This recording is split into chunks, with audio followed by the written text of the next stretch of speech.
Alors bonjour, nous sommes en 2023, nous sommes dans le site de l'Institut Docteur Angélique et je voudrais vous présenter Thomas Belleil qui vient d'écrire un livre qui me paraît très important, surtout à notre époque, où il y a eu tellement de déviations de la religion dans le fanatisme. Et justement, Thomas, d'abord peut-être vous présenter et montrer votre livre et puis on en parlera à la fin, bien sûr, après un débat. Voilà, c'est ça. Donc, je m'appelle Thomas Belleil. Donc, j'ai 27 ans. Je travaille à Paris dans une boutique d'artisanat monastique. Je suis aussi des études en théologie au Collège des Bernardins. Et je viens effectivement d'écrire ce bouquin là que vous voyez sûrement à l'envers, j'imagine, sur votre écran, Non, il y a qui est l'endroit, ça va. qui est une invitation à vivre du coup la radicalité chrétienne, la bonne radicalité chrétienne. Donc voilà, ce sera l'objet de cette vidéo. On aura l'occasion de vous en dire plus. Mais qui propose, je dirais, voilà, une plongée dans l'amour, l'amour fou de Dieu. Voilà. Alors, Thomas, d'abord, j'aimerais que vous présentiez ce que vous dites dans le livre, vraiment, c'est ça. Et puis, de toute façon, on fera un débat puisqu'on va parler justement de l'origine des fanatismes qui peuvent, comme le disait le pape Benoît XVI et le pape François, qui peuvent salir la religion dans le monde entier. Allez-y, je vous laisse parler. Voilà, ben peut-être d'abord en introduction, en un mot, en gros, ce que je veux dire sur la radicalité chrétienne, c'est que c'est un appel, je dirais, à une vie chrétienne qui est christocentrée, qui est centrée sur le Christ.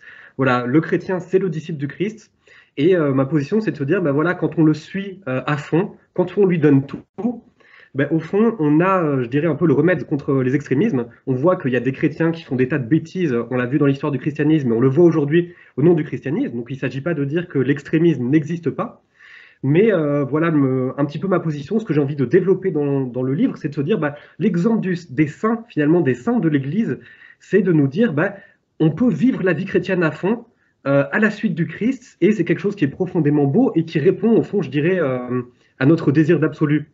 Donc j'avais envie, au fond, d'écrire ce livre parce que je dirais que dans le contexte actuel, il peut y avoir un certain risque d'avoir des peurs, des craintes à la fois personnelles par rapport à la vie chrétienne, par rapport à l'amour de Dieu, peur de vivre des souffrances excessives, peur de Dieu aussi. Finalement, on a des doutes par rapport à la bonté de Dieu, par rapport à l'amour de Dieu pour nous, et donc on peut se dire, on peut avoir peur et du coup avoir envie de mettre, je dirais, notre relation avec Dieu, notre vie chrétienne dans une petite case, en se disant, ben voilà, je veux un peu contrôler les choses, je fais ma petite messe le dimanche, mais je veux pas tellement aller plus loin. Or, je pense que Dieu a un amour infini pour nous, qu'il veut nous communiquer, et puis il attend aussi, je dirais, une réponse radicale de notre part. Et donc, c'est pour ça que si vous regardez la couverture du livre qu'on remontrera, mais il y a cette image de la piscine, qui est de dire, cette piscine de la vie chrétienne, parfois on l'a côtoyée pendant un certain temps, ça nous est arrivé de mettre les doigts de pied dedans, voilà, on tourne autour de cette piscine, mais voilà, cette piscine de la vie chrétienne, au fond, c'est l'amour infini de Dieu, et Dieu nous appelle à y plonger complètement. Voilà, à y plonger complètement, à nous y livrer. Et c'est une piscine qui est belle, qui est l'amour de Dieu, qui, au fond, nous permet d'être pleinement nous-mêmes. Voilà, donc c'est ça que j'ai envie de dire, c'est que la radicalité chrétienne nous permet tout simplement d'être vraiment nous-mêmes. Et donc peut-être un mot sur le contexte actuel pour dire que c'est vrai que on voit un petit peu, notamment dans les médias, que le terme de radicalité, il va être perçu très négativement, hein, même pour nous, ça va être associé voilà, à l'extrémisme, au fanatisme. Et donc, derrière ça, il y aura un petit peu l'idée finalement que la religion, y compris la religion chrétienne, elle est bonne que si on a mis de l'eau dans notre vin.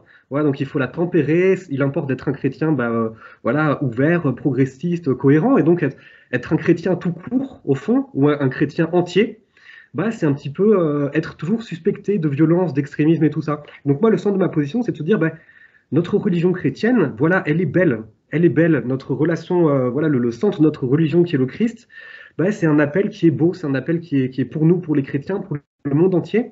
Et donc, la religion chrétienne, voilà, elle vaut le coup quand on la vit à fond. Et c'est dans ce sens-là qu'on peut employer ce terme de radicalité chrétienne. Peut-être que ce sera l'objet d'une autre question. Je vais peut-être vous laisser réagir, Arnaud, mais voilà, sur le sens Tout à du mot fait. Vous radicalité êtes aussi. vraiment en plein contexte puisqu'on le voit bien. Dès qu'un catholique affirme, par exemple, sa foi dans le fait que l'avortement n'est pas la plus grande merveille du monde, comme on le dit actuellement, quoi. Au contraire, que c'est un problème. Eh bien, je dirais par le fait que les catholiques n'osent plus dire la raison pour laquelle ils sont contre l'avortement, à savoir, c'est quelque chose de fondamental, qui est le b.a.-ba de la foi chrétienne, la croyance dans l'existence de l'âme du petit enfant. Et bien tout de suite, les catholiques sont considérés comme des intégristes. Un catholique qui aura une position très nette sur l'avortement, en disant mais on tue un petit enfant puisque son âme immortelle est créée à la conception, c'est ce que montre le pape Jean-Paul II, sera considéré comme un fanatique. Il n'est pas un fanatique, mais il est dans le radicalisme, alors que si on interroge quelqu'un, même, je dirais quelqu'un, un chrétien, par exemple, de l'époque des boomers, hein, ça peut être même un évêque, il dira, oh ben, globalement, l'Église est contre l'avortement par défense de la vie. Quelque chose de tiédasse, quoi. Ouais, ouais. Donc on voit qu'il y a une radicalité qui vient déjà de notre foi, et non pas d'une foi édulcorée. Ça, c'est vrai. Et ça me fait penser à un exemple d'un film qui est paru il n'y a pas longtemps de l'humoriste Gad Elmaleh, où en fait au début il se moque un petit peu gentiment des chrétiens en disant bah oui mais voilà dans d'autres religions on assume notre foi clairement, on n'a pas peur de voilà de l'afficher, de la rendre visible, et c'est vrai que parfois ben, les chrétiens catholiques ben on va avoir un petit peu des difficultés, c'est comme si il allait falloir qu'on s'excuse de notre foi. Alors, c'est vrai de l'autre côté que c'est important qu'on vive notre foi avec une humilité, en se disant aussi, ben, nous sommes pécheurs. Il est vrai que des chrétiens et puis nous-mêmes, voilà, on n'est jamais à la hauteur au fond du message qu'on prêche. Hein. C'est ça aussi toute la difficulté. Mais de se dire, ben, le message de l'Évangile, c'est un beau message et il faut qu'on puisse en être fier d'une certaine manière et ne pas avoir honte de le proclamer. Ah oui, tout à fait. Alors là, justement, ça serait une deuxième intervention là, sur la définition de la radicalité chrétienne. J'ai parlé de la foi, mais on voit bien tout de suite, vous avez montré que la foi, qui est une adhésion à une vérité, qui pourrait nous rendre fanatiques, puisque on adhère à une doctrine, est modérée par le fait que on adhère à une personne, le Christ, et qu'on se comporte humblement, en sachant qu'on n'est pas mieux que les autres. Ouais. Ça veut dire qu'on voit que la radicalité chrétienne ne mène pas au fanatisme quand elle est modérée par des vertus qui se complètent l'une l'autre. Exactement. Voilà. Et alors peut-être juste en un mot pour revenir sur ce terme de radicalité, parce que c'est vrai que spontanément, ben, les images, quand on pense à radicalité religieuse, on voit des djihadistes avec des ceintures d'explosifs et tout ça, et même, ben voilà, quand on pense à la radicalité chrétienne, on peut même voilà, imaginer des choses de l'histoire de l'Église, des croisades et tout ça, et puis on peut penser aussi, voilà, plus de manière contemporaine, les abus sexuels, les abus spirituels, et donc c'est important de se dire que veut dire le mot radicalité. Et donc il y a un petit peu deux sens. Le premier, la radicalité, ça vient du latin radix, et donc c'est la source, l'origine, le fondement. Et le deuxième sens, c'est un petit peu plus le sens courant, ben, ça fait référence à quelque chose d'entier, un certain absolu. Et donc moi, dans mon livre, je commence par partir de la première définition, qui est de se dire, bah, si la radicalité, c'est au fond l'origine, la source et le fondement, bah, justement, la radicalité chrétienne, sa source, son origine, son fondement, c'est le Christ. Donc il s'agit donc d'avoir une radicalité chrétienne, comme je le disais, christocentrée. Et une fois qu'elle est christocentrée, bah, on peut admettre ce deuxième sens de la radicalité, qui est de se dire, bah, on peut suivre le Christ pleinement, totalement, voilà, de tout notre cœur. Voilà, comme le dit l'Évangile, la foi chrétienne en résumé, c'est aimer Dieu de tout notre cœur, de toute notre âme, de toute notre force, de tout notre esprit, et aimer notre prochain comme nous-mêmes. Et alors après, effectivement, comme vous le disiez Arnaud, ben, il y a une certaine manière de le vivre, et on voit qu'il y a comme des garde-fous voilà, dans l'Église, dans notre vie chrétienne elle-même, pour orienter, pour canaliser notre radicalité chrétienne. Et donc je prenais l'exemple, notamment dans le livre de Saint Paul, en fait, en disant que voilà, parfois des déviances de notre propre radicalité chrétienne, elles vont être liées finalement à certaines idoles. Voilà, on voit que Jésus il met en garde parfois même les pharisiens, donc on pourrait dire des gens qui sont très religieux. Voilà, parfois Jésus lui-même met en garde les plus religieux d'entre nous en disant, mais voilà, au fond, sur quoi porte votre radicalité?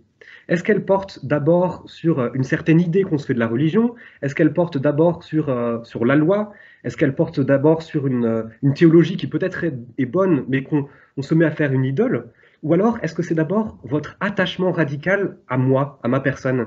Et donc, en fait, dans l'exemple de Saint Paul, on voit qu'avant sa conversion, sa radicalité, en quelque sorte, elle part dans tous les sens. Elle est mal orientée, et donc ça le conduit à être, on pourrait dire presque un djihadiste, un persécuteur de chrétiens. Sa radicalité, elle est portée sur une certaine interprétation de la loi juive. Mais ensuite, sa conversion le conduit à rencontrer la personne du Christ, et donc, voilà, son cœur va être d'abord tourné vers le Christ. Non pas de dire que la loi soit mauvaise en soi, mais la loi se comprend à partir du Christ. Et de la même manière pour nous aujourd'hui, c'est de se dire, toutes les choses qui composent notre religion chrétienne, la théologie, la morale, on pourrait même aller plus loin en disant les patrimoines, les valeurs, les croyances, tout ça c'est très bon, mais de se dire toujours le référer au Christ, à notre relation avec le Christ, à notre attachement à lui en tant que personne. Donc voilà peut-être pour la radicalité chrétienne. Et puis un mot comme disait Arnaud, ben, on a aussi des garde-fous pour se dire, ben, effectivement, même là-dedans, même quand notre radicalité elle est focalisée sur le Christ, ben, on peut mal doser les choses, on pourrait dire. Et donc c'est important pour nous aussi de nous inscrire dans la sagesse de l'Église, dans sa tradition, dans sa théologie. Et je voudrais peut-être prendre deux petits exemples que je cite dans mon livre pour dire au fond que la radicalité chrétienne, c'est ça qui est intéressant, c'est qu'elle est à la fois pleine et entière, mais elle est à la fois profondément équilibrée. Et donc ça, on le voit d'une part pour la théologie chrétienne. Donc, notamment quand on définit ce en quoi on croit, quelle est notre doctrine, ben, en fait, on voit déjà par exemple que la foi chrétienne, c'est une affaire de en même temps, je dirais. Pour citer un peu le président Macron, il y a quelque chose du en même temps. C'est-à-dire Dieu, il est à la fois pleinement Dieu, Jésus est à la fois pleinement Dieu et pleinement homme. Nous sommes appelés à concilier la nature et la grâce, la foi et les œuvres. Donc on voit qu'il y a souvent deux pôles, deux dynamiques à concilier ensemble. Et justement, en fait, l'hérésie, au sens étymologique, l'hérétique, c'est celui qui va faire un choix. C'est celui qui va dire, ben non, moi je vais choisir le Nouveau Testament, mais je vais enlever l'Ancien. Je vais choisir la grâce, mais je vais enlever la nature. Et donc on voit que dans sa sagesse, l'Église catholique, ben, elle a à la fois une théologie qui est forte, une adhésion à une doctrine bien précise, bien charpentée, mais qui est toujours de concilier des choses.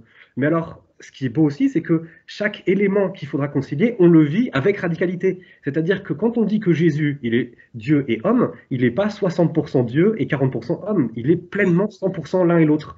Donc ça, C'est très important parce que justement, on voit très bien que parfois, dans ces deux témoins qui se complètent l'un l'autre, on finit par faire un peu comme quand on mélange de l'eau chaude et de l'eau froide, de l'eau tiédasse. Exactement. Ouais. Ça devient, par exemple, les partis centristes. Ouais. Toujours d'accord, un peu comme tu disais, Macron, ça veut dire en même temps, et puis tout l'inverse de tout. Alors qu'en réalité, regarde ce que disaient les pères de l'Église qui vont tout à fait dans son sens. Les pères de l'Église égyptienne au IVe siècle disaient un moine doit développer 3 cœurs radicaux, hein, 3 cœurs en même temps pour être proche de Dieu. Un cœur de feu pour Dieu, donc là ça rejoint ce que tu as dit, l'amour de Dieu, de tout son cœur, de toute son âme, de toute sa force. Deuxièmement, un cœur de pierre pour soi, ça veut dire être très dur par rapport à ses péchés. On les voit, on est sans illusion sur soi, ce qui veut dire une grande humilité. En fait, hein, c'est pas de la culpabilité, c'est quelque chose d'autre, mais c'est radical, ça veut dire qu'on regarde la poutre dans son œil d'abord. Et troisièmement, un cœur de chair pour son prochain, donc plein de miséricorde. Et tu vois que c'est exactement ce que tu as dit, c'est une question de choix, faut pas se tromper. Il y a des gens, comme par exemple les jansénistes, ils développent un cœur de feu pour Dieu, un cœur de pierre pour eux-mêmes et un cœur de pierre pour le prochain. Donc, ben, il y a quelque chose qui ne va pas. Ils ont fait un échange d'ordre, ils ont confondu le troisième cœur, là, le cœur pour le prochain, et du coup, ils deviennent durs, ils deviennent condamnants, culpabilisants, à cause de leur amour de Dieu, c'est certain. Mais on voit une idole, quelque chose qui n'est pas dans l'ordre que présente l'Église et les pères de l'Église, ne se met pas en place, et donc la radicalité devient destructrice. Oui, exactement. Et je pense que ça, cet équilibre, on pourrait dire, ben, on le voit, donc on le disait un peu dans la doctrine, dans la théologie, mais même dans la morale, notamment sur la question de la vertu. Ben, je trouve ça intéressant de se dire que, alors ça vient aussi de la tradition grecque, d'Aristote et tout ça, mais qui est reprise par saint Thomas d'Aquin, ben, de dire par exemple que le courage, qui est une vertu qui est importante, ben, c'est pas de la témérité ni de la lâcheté, en fait. Elle se situe dans un équilibre entre les deux, mais en même temps, le courage, ben, c'est pas de la mollesse. C'est-à-dire que une fois qu'on a défini ce qu'était le courage, ben, il convient d'être totalement et pleinement courageux. Et un petit exemple pour moi d'une bonne radicalité aussi, c'est ben, la règle de Saint Benoît, qui sert aussi aujourd'hui, par exemple, de base à, voilà, encore à beaucoup de congrégations monastiques et tout ça. Ben, en fait, c'est à la fois, on pourrait dire, ben, un livre, une règle qui est exigeante, Saint Benoît le dit lui-même, son but c'est que ses moines soient des saints, voilà, donc il veut vraiment, mais en même temps, en fait, il le dit dès le début, il veut rien établir, ni de trop dur, ni de trop pesant, en fait. Donc on sent qu'il y a aussi une certaine douceur, une certaine attention à chacun de ces moines et tout ça, et donc on n'est pas dans une sorte d'extrémisme un peu débile, mais c'est une radicalité, au fond, qui est un peu comme la radicalité du Christ, je dirais, qui est à la fois exigeant, qui est un message dans lequel ben, voilà, le Christ veut nous tirer vers le meilleur, finalement. il veut faire couler en nous la vie divine, il veut nous pousser vers la sainteté, vers le salut, vers la vie éternelle, vers son exemple. Donc il y a quelque chose, on pourrait dire, qui nous transcende, un absolu. Et en même temps, il y a comme le filet de la miséricorde par lequel Jésus est plein de patience, il est plein de douceur, il est plein de miséricorde envers nous. Et donc c'est important de tenir ces deux dimensions. Et encore une fois, je pense que avoir le regard fixé sur la manière dont le Christ lui-même vit cette radicalité, c'est un peu, je dirais, un garde-fou pour éviter C'est vrai. toutes les dérives qui peuvent exister. Et j'ai peut-être un petit exemple de Attends, l'Évangile. d'abord t'interrompre, tu donneras l'exemple après pour bien. Ce que tu disais sur ces traits de Saint Benoît, il faut comprendre que historiquement, ça a mis des siècles pour être compris. Ça veut dire que les premiers moines du désert étaient radicaux, mais dans le mauvais sens, ce qui était normal. Ils n'avaient pas appris, justement, la complémentarité des deux vertus radicales dont tu parlais. Par exemple, les premiers moines, c'est une époque au IVe siècle où il y a le stoïcisme qui est à la mode, ils font des exploits ascétiques. Par exemple, Saint Siméon le Stylite, il reste 20 ans sur une colonne avec des instruments de torture à prier jour et nuit pour chercher Dieu. Si c'est ça la vie monastique, personne ne peut y arriver. Jusqu'au moment où arrive, parce que la plupart de ceux qui voulaient l'imiter s'écroulaient, hein, ils retournaient quelquefois à Alexandrie, donc la ville d'où ils étaient issus, pour se livrer à la prostitution, tellement ils en avaient overdose. Ils avaient trop tendu l'arc de leur psychologie, ils avaient craqué. Et donc ils avaient perdu la charité, la foi, l'espérance du salut, etc. Et donc ils se livraient à la débauche. Jusqu'à ce qu'arrive quelqu'un comme saint Antoine du Désert ou saint Pacôme qui a inventé la vie monastique cénobitique, donc en commun, et qui eux sont exactement ce que tu as dit, dans le juste milieu. Ça veut dire qu'il y a une part d'ascèse extraordinaire, mais mêlée à cela, des moments de détente, des récréations qui sont importantes. Et d'ailleurs, saint Cassien ramènera ça en Occident, c'est lui qui va influencer saint Benoît en disant « Si tu tends trop l'arc de ton cœur par l'ascèse, tu le casses, tu casses ton cœur. » Donc voilà, juste milieu, mais sans perdre la radicalité. Donc pas tomber dans justement l'eau tiède qu'on voit un petit peu se développer chez certains monastères décadents. Et puis peut-être juste une chose, j'avais pas forcément prévu d'en parler, mais je trouve ça intéressant par rapport à l'ascèse, par rapport à la question de la morale, la discipline chrétienne. En fait, tout ça, ça doit avoir pour fruit, au fond, l'augmentation de l'amour de Dieu et l'amour du prochain. Et donc c'est en ce sens-là que l'ascèse, il y a quelque chose de radical, mais qui doit être aussi bien dosé. On le voit par rapport aux jeûnes, par exemple. Aujourd'hui, c'est peut-être quelque chose qu'on a pas mal oublié, je pense, dans l'Église catholique, l'importance du jeûne. Mais je pense que c'est important de ne pas le vivre comme quelque chose je sais pas comment dire, de culpabilisant, d'enfermant, qui est juste un renoncement. Mais le jeûne, ça nous donne, et toute ascèse chrétienne, au fond, ça nous donne comme une disponibilité pour aimer davantage Dieu et aimer davantage les autres. C'est-à-dire, en nous détournant de nos désirs qui nous enferment sur nous-mêmes, au fond, on gagne en liberté intérieure, en disponibilité pour exercer notre volonté, pour aimer les autres, pour aimer le prochain, pour aimer Dieu. Et donc, c'est en ce sens-là où, encore une fois, c'est l'amour qui doivent être les fruits de notre radicalité chrétienne. Sinon, si on est trop sur une dureté du cœur, effectivement, il y a quelque chose qui n'est pas équilibré. Alors, juste peut-être un petit exemple de l'Évangile, en fait, qui, au fond, pour moi, nous montre quelle radicalité Jésus attend de nous. Et alors, je crois que c'est dans Luc, au chapitre 9, en fait, vous devez connaître Arnaud, c'est le passage où Jésus, en fait, il passe chez les Samaritains. Il va chez les Samaritains, donc il va dans un village, et je crois qu'il cherche à voir s'il peut se faire accueillir. Et donc, il est avec Jacques et Jean, les fils du tonnerre, et il se fait rejeter. Il se fait rejeter, et donc, on refuse de l'accueillir. Et donc, on a Jacques et Jean qui sont très agacés, qui veulent faire comme le prophète Élie en disant, mais est-ce qu'il faut qu'on prie le feu du ciel pour qu'il descende et qu'il brûle ces Samaritains. Et là, on a Jésus qui vient leur dire non, et au fond, qui vient réorienter leur radicalité en disant, ben non, c'est pas ça. La radicalité, c'est pas dans la violence religieuse, c'est pas dans une image de Dieu qui est remplie de fureur et de colère. Et juste après ce passage-là, on est toujours dans Luc 9, on est quelques versets après, c'est comme si Jésus venait nous révéler quelle était la radicalité qu'il attend de nous.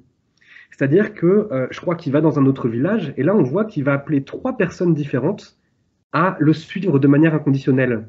Et donc on a, je sais plus qui, une personne qui a envie de suivre Jésus, et puis Jésus lui dit, le Fils de l'homme n'a pas de lui opposer sa tête, et puis quelqu'un qui lui demande, je te suivrai jusqu'au bout, mais laisse-moi d'abord enterrer mon père. Et là, en fait, à chaque fois, Jésus, il vient comme resituer notre radicalité, en disant, c'est pas quelque chose qui va être effectivement dans une violence religieuse, dans un extrémisme, comme voulaient le faire Jacques et Jean, mais c'est une radicalité qui est d'abord de disciple du Christ, de se dire, bah, effectivement, je sens que dans l'évangile, dans ce que Dieu veut pour moi, il y a une clé, il y a un absolu, il y a quelque chose qui répond à ce pourquoi je suis fait, et donc il y a à pouvoir le vivre pleinement.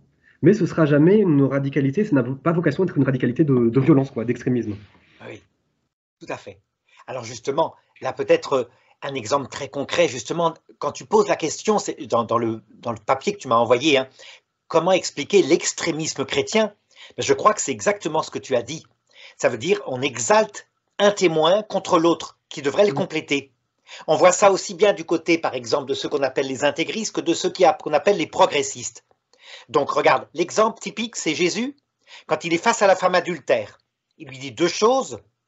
Moi non plus, je ne te condamne pas. Donc ça, c'est la compréhension de sa personne, de sa fragilité. Et c'est donc l'amour. Hein. Et deuxièmement, il lui Ouais. dit, va, ne pêche plus. Ça, c'est la vérité. Elle a commis l'adultère.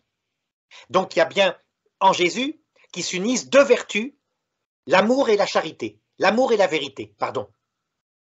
Or, qu'est-ce que c'est que l'extrémisme chrétien? C'est quand on exalte l'un contre l'autre. Et tu Ouais. remarqueras, par exemple, hein, avec beaucoup de respect malgré tout, mais Monseigneur Gaillot, qui était mort récemment, qui est mort il y a 3 jours, Monseigneur Gaillot avait été suspendu de son épiscopat par le pape Jean-Paul II. Pourquoi? Parce qu'il exaltait tellement l'amour qu'il n'y avait plus de vérité. Et donc il était pour le mariage homosexuel, tout se vaut, et puis l'avortement, faut comprendre, etc., etc. Donc l'amour paraît exalté, donc il paraît être une bonne âme, alors qu'en réalité, en privant les personnes de la vérité qui leur permettent quand même de savoir où est le bon chemin, mais il les fait se perdre, puisque les personnes ne savent plus ce que le bien, le mal. Par exemple, je parlais tout à l'heure de l'avortement, quand on sait que le petit bébé est projeté dans l'autre monde vivant, puisque son âme est immortelle, ben évidemment, la génération là de mai 68, la génération des boomers à laquelle il appartenait, elle va se retrouver bientôt de l'autre côté avec la découverte de quelque chose que Jean-Paul II appelait, eh ben, c'est pas, on pourrait presque parler d'un génocide involontaire. Il le disait factuellement. Donc, l'amour exalté contre la vérité est un extrémisme, mais la vérité exaltée contre l'amour aussi. Par exemple, une dame m'a écrit tout à l'heure en me disant, un prêtre m'a dit que parce que ma sœur, qui n'a pas été responsable du divorce de son mari, hein, mais son mari était déjà marié il y a 15 ans, et puis leur couple a échoué, mais ils s'étaient mariés à l'église, et ma sœur a rencontré cet homme-là, donc après, ils décident de se marier civilement. Et un prêtre leur a dit, non, vous devez faire comme Jean-Baptiste, vous ne devez pas aller à leur mariage afin de leur montrer, quitte à vous séparer complètement d'eux, à leur montrer la vérité, à savoir qu'ils sont en état d'adultère, qu'ils vont aller en enfer. C'est une radicalité qui ne va pas non plus, que Jean-Paul II avait dénoncé dans l'encyclique sur le mariage qui s'appelait, je ne sais plus, enfin bref, sa lettre sur le mariage. Il avait dit au numéro 84, je vais retrouver son titre, hein, elle s'appelle Familiaris Consortio. Oui. Il avait dit, les pasteurs doivent absolument être conscients que quelqu'un qui a détruit un mariage valide en le trahissant, c'est pas du tout la même chose qu'une personne qui a essayé de tout faire pour sauver le mariage et qui après s'est remariée. Donc on voit bien, exalter la vérité contre l'amour, c'est une autre radicalité qu'on peut appeler un fanatisme, mais je le mettrais dans le même paquet, exalter l'amour contre la vérité. En Jésus, il y a, comme tu disais tout à l'heure, Thomas, l'union entre l'amour et la vérité. Ouais, bien sûr. Et du coup, c'est important pour nous aussi d'avoir une certaine humilité, en fait, en se disant, ben, il y a toujours un risque que notre radicalité, elle soit mal orientée. Donc, je pense que c'est important de la resituer en obéissance à l'Église, dans une humilité, voilà, personnelle, et puis de se dire, ben, si véritablement notre radicalité, c'est celle de Jésus et celle de l'Évangile, on n'a pas à en avoir peur.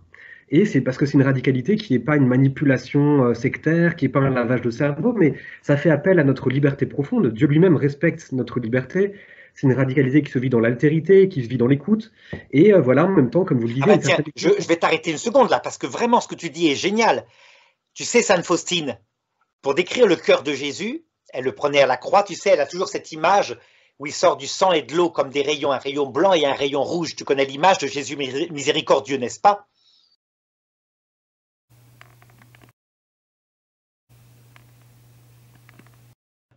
Elle le disait, à l'heure de la mort. Justement, ça correspond très exactement à ce que tu dis. Quand Jésus nous apparaîtra, il apparaîtra avec ces trois qualités radicales mais en même temps qui s'harmoniseront au point que, regarde, premièrement, la vérité.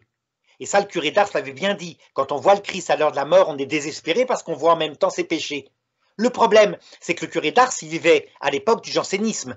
Et donc, il faut ajouter une deuxième qualité qui doit nous rassurer tout de suite, que les gens qui approchent la mort d'ailleurs confirment. Quand ils voient cet être de lumière, ils voient bien, il est vrai, le péché c'est le péché. Hein. Mais c'est entouré d'amour, un amour envahissant. Il passe avec nous le film de notre vie, il ne nous condamne pas. On sent bien, il juge sur l'amour, donc la vérité est unie à l'amour. Et puis là, tu as parlé de l'humilité, troisième qualité. Ça, c'est quelque chose de fantastique que l'Épître aux Hébreux décrit. Il est passé par la croix et c'est un Christ qui nous comprend. Il n'est pas seulement amour, mais c'est un amour poussé jusqu'à une humilité totale parce qu'il est passé par les mêmes choses que nous, sauf le péché, il n'a jamais péché. Hein. Mais il a été brisé à la croix. Et donc, on se sent totalement aimé de lui. Donc, il n'y a pas le désespoir que disait le curé d'Ars, puisque c'est accompagné la vérité de l'amour et de l'humilité. Voilà la radicalité du Christ qu'on doit imiter. Les trois cœurs dont je te parlais tout à l'heure. Et une chose que moi je trouve belle et au fond qui doit dissiper toutes les peurs qu'on peut avoir par rapport à la radicalité chrétienne aussi, c'est de se dire toutes les déviances qui peuvent exister de la radicalité chrétienne, elles peuvent être dues à différentes causes. Elles peuvent être dues au péché, à des déséquilibres psychiques, des déséquilibres voilà, de théologie, de péché. Voilà, il y a des tas de raisons. Nous-mêmes, on est chrétiens, mais on pêche. Voilà, donc on essaye de suivre la perfection du Christ, mais on n'y arrivera jamais complètement. Mais nous ne pourrons jamais justifier notre erreur par l'évangile et par le Christ. Et c'est ça que je trouve beau, et c'est ça qui fait qu'on a cette boussole, on a ce socle qui fait qu'on peut s'appuyer sur le Christ et sur l'évangile.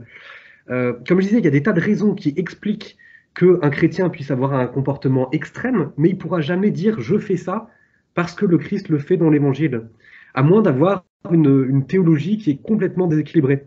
Et c'est en ce sens-là que, pour moi, il y a peut-être là, dans l'évangile, dans le Christ, quelque chose qui se distingue peut-être des autres religions.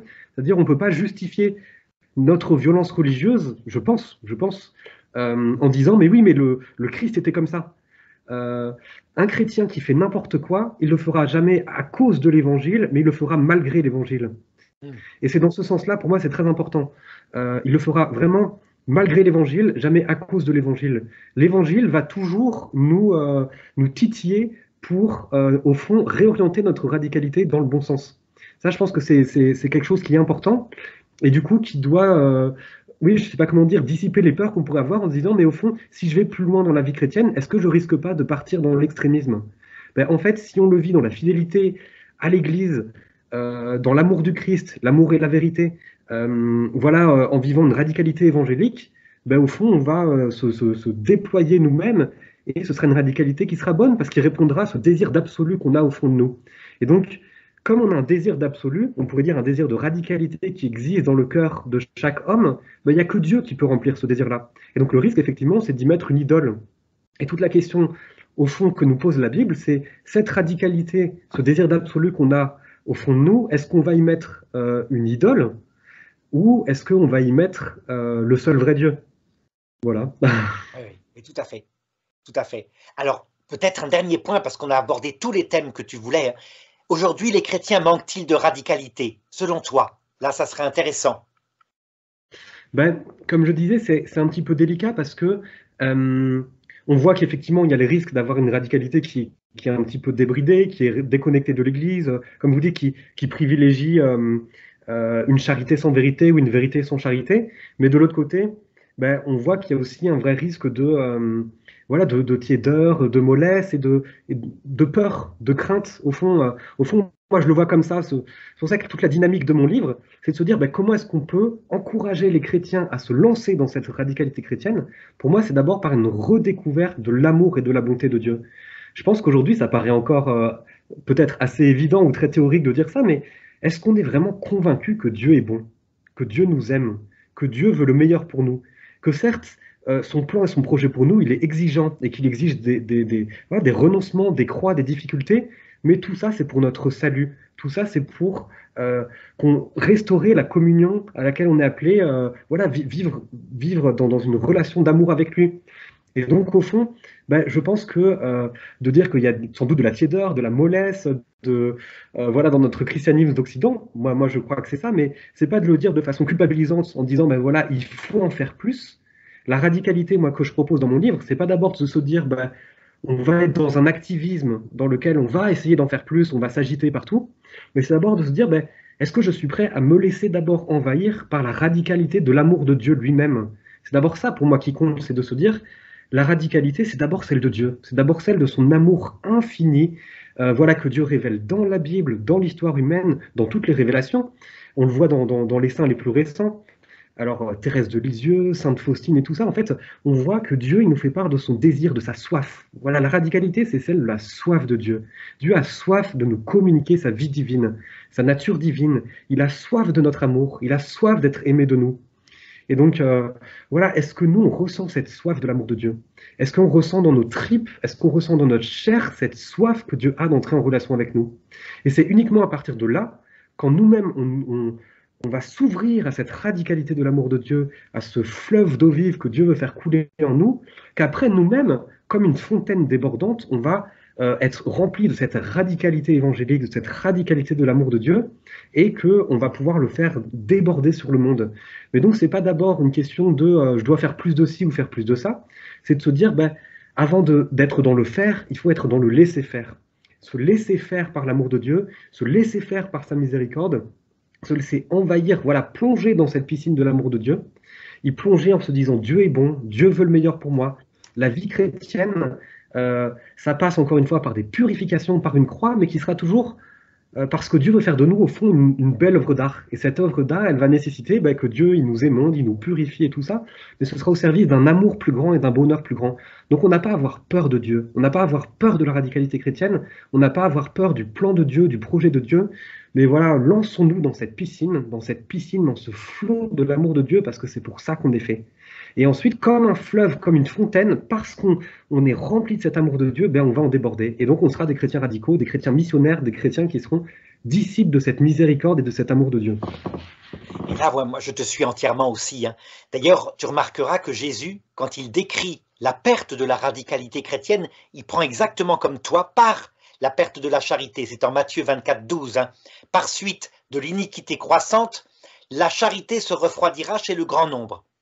Donc on voit bien, il y a eu une tiédeur en Occident qui est venue de ça, une iniquité croissante, centrée soit sur la gloire politique dans les années, disons, 14 à 45, soit sur le plaisir immédiat, par réaction aux excès de la génération précédente. Hein. Mais 68, c'est simplement ça, c'est les valeurs inverses de 1914, donc il y a 50 ans d'écart. Et donc, quand tu dis c'est revenir à la charité en premier, je crois que c'est une clé. Parce que on voit bien que la jeunesse catholique actuelle, le petit nombre qui reste, hein, a tendance, par opposition avec la génération de mai 68, à vouloir prendre une radicalité inverse, de nouveau. Tu vois, par un phénomène de balancier. Au lieu de retourner à ce que tu viens de dire, l'essentiel, c'est la foi, la charité et l'espérance. Donc, par exemple, tu as peut-être entendu parler ces chrétiens virilistes. Virilistes, pourquoi? Ben, par réaction à mai 68, où l'homme a été écrasé au profit de la femme. Ouais. Ces chrétiens, au contraire, vertueux, hyper vertueux. Il faut la vertu, sinon on doit aller en enfer. Par réaction, eh bien, au laxisme, jouissons sans entrave de mai 68. Ça, c'est pas de la radicalité, c'est une mauvaise radicalité chrétienne. Et malheureusement, beaucoup de chrétiens croient qu'en prenant la radicalité inverse de ceux qu'ils méprisent de leur père, ils vont tomber dans la radicalité du Christ. Mais non, la radicalité du Christ, c'est celle que tu as décrite. Donc, on revient à la charité. Par là, du coup, on fait confiance à l'Église qui enseigne à travers les pères de l'Église, les conciles, le Concile Vatican II, qui a été bafoué, hein, on peut le dire, par la génération de mai 68, qui n'est pas du tout ce qu'elle en dit, qui est vraiment un concile extrêmement profond, qui portera ses fruits un jour. On en revient à la foi totale de l'Église, comme le demandait Benoît XVI, donc tous les conciles avec Vatican II, le pape François faisant partie dans la définition de la foi, et puis l'espérance, le fait de ne pas centrer tout, comme le faisait la génération précédente, sur la terre seule, mais de centrer tout sur la terre qui prépare le ciel. Je n'ai pas dit centrer tout sur le ciel. Et ça sera peut-être un deuxième débat qu'on fera un jour. Hein. Est-ce que Dieu nous promet d'être heureux sur la terre? Donc, je veux dire, la terre prépare le ciel, mais si on évacue le ciel, comme a fait la génération, par exemple, de Hans Küng, ce théologien, il y avait que la terre qui comptait. Il n'y avait pas de vie après la mort. C'était pas la peine. Le Christ était venu prêcher une révolution sur terre. Ben, c'était une radicalité tombée, un peu comme des étoiles qui indiqueraient non pas la direction du ciel, mais la direction de la terre. Des étoiles tombées sur la terre. Donc voilà, je rejoins complètement ce que tu as dit. Hein. Retourner à la foi, l'espérance et la charité étant le trésor, l'arbre de vie. Alors peut-être un mot en conclusion sur mon livre. Donc lève-le un peu plus qu'on voit l'éditeur. C'est quelle édition? Alors c'est aux éditions Première Partie. Donc voilà, un bouquin que vous pouvez trouver non seulement sur Internet, mais dans la plupart des librairies chrétiennes. Voilà, Prêt, feu, aimer, plonger dans la radicalité. Et donc, voilà, peut-être en un mot, c'est une invitation à plonger dans cet amour de Dieu, en disant que cette piscine, encore une fois, même en ayant une vie chrétienne depuis des années, parfois on tourne autour de l'amour de Dieu, on y plonge un bras et puis on a un petit peu froid et on sort. Et au fond, toute la première partie de ce livre, c'est d'abord d'écrire quel est ce plan, ce projet de Dieu pour nous. Voilà, donc j'essaye de faire un peu de vulgarisation, mais de se dire quel est notre appel chrétien au fond de vivre de la vie même de Dieu. Donc c'est un projet de salut, de sainteté, de divinisation, déification, comme disent les pères de l'Église. Et donc je prends le temps de redécrire cette bonté de Dieu, cet amour de Dieu, et en quoi est-ce que Dieu nous a déjà tout donné et souhaite encore se donner infiniment à nous. Voilà, donc ça, c'est un petit peu toute la première partie de ce livre. Et puis ensuite, c'est, au fond, une fois qu'on a découvert ou redécouvert cette radicalité de l'amour de Dieu, ce projet de Dieu pour nous, comment est-ce que concrètement, dans notre vie de tous les jours, on peut y répondre?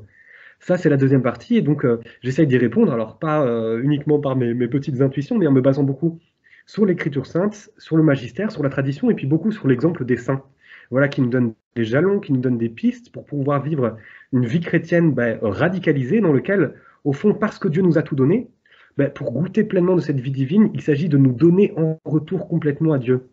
Et voilà, Dieu, à la fois, est profondément radical, mais il nous respecte profondément. Et donc, au fond, la manière dont la vie divine va nous envahir, ce sera en fonction de l'ouverture de notre cœur. C'est vraiment une phrase de l'Apocalypse qu'on a, mais voilà, Dieu va agir dans notre vie, Dieu va intervenir dans notre vie, il va nous combler de ce qu'il est, en fonction du désir, de notre volonté qu'on aura de vivre de cette vie divine.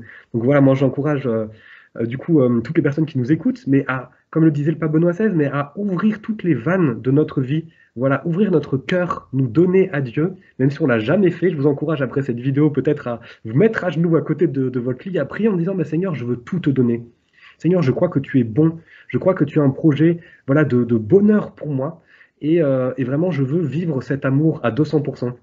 Et donc voilà, ce livre, il propose modestement quelques jalons, quelques pistes, beaucoup calquées sur l'exemple des saints, mais pour vivre une vraie vie exigeante, mais en même temps qui est toujours dans l'amour, une vie de conversion, de sainteté, dans lequel on essaye d'intégrer cet amour de Dieu et de nous y ouvrir dans toutes les dimensions de notre vie.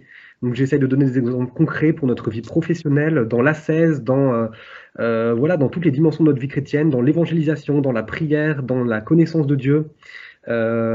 Voilà. Donc je vous encourage, si vous le sentez, à le lire en tout cas. Merci Thomas. Oui, vraiment. On mettra toutes les références sous la vidéo. Il n'y a pas de problème. Et donc voilà, merci beaucoup. C'était très profond. Et je peux témoigner de la catholicité parfaite de ton approche.